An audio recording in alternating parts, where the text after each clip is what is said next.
নমস্কার, হ্যালো বন্ধুরা। আশা করি আপনারা সবাই ভালো আছেন, সুস্থ আছেন। চলুন আজকে দিনটি শুরু করা যাক।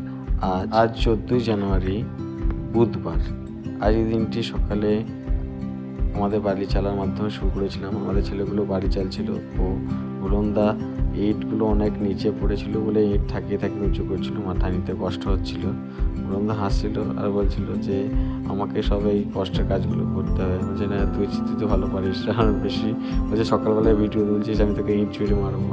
তারপর বুলনদা আমাকে বক্তৃতা দিচ্ছিল যে সকালবেলায় ভিডিও করিস না, আমরা কাজকর্ম করছি, বালি মাখানো মশলা মাখানো কাজ চলছে।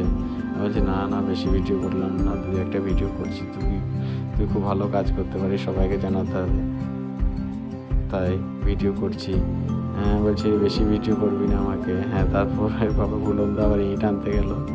আমি বললাম ভিডিও করছি, বেশি করে ইট নেই। বলছে না, আমি তুই ভিডিও করছিস বলে বেশি ইট নেবো না, আরও কম ইট নেবো।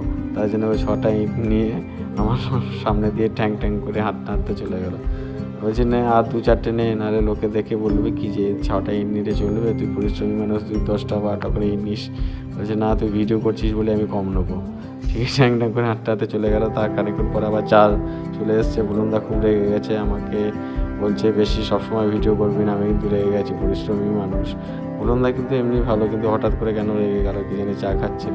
আমি ঠিক আছে, আর ডিস্টার্ব করবো না, তুই চা খা। তারপরে আজকের কাজ দেখুন, আজকে কলম ঢাললাম, গাঁথনি করলাম, তারপরে এই ঘরে গাঁথনিগুলো করলাম, সব কলম ঢেলেছি, গাঁথনি করেছি, আর ভাড়ার ওপরে কাজ ছিল। বন্ধুরা, আপনাদের যদি আমাদের এই ভিডিওগুলি ভালো লাগে, অবশ্যই আমাদের এই ভিডিওগুলোকে লাইক, কমেন্ট ও শেয়ার করবেন, আর আমাদের চ্যানেলটিকে সাবস্ক্রাইব করে পাশে থাকবেন।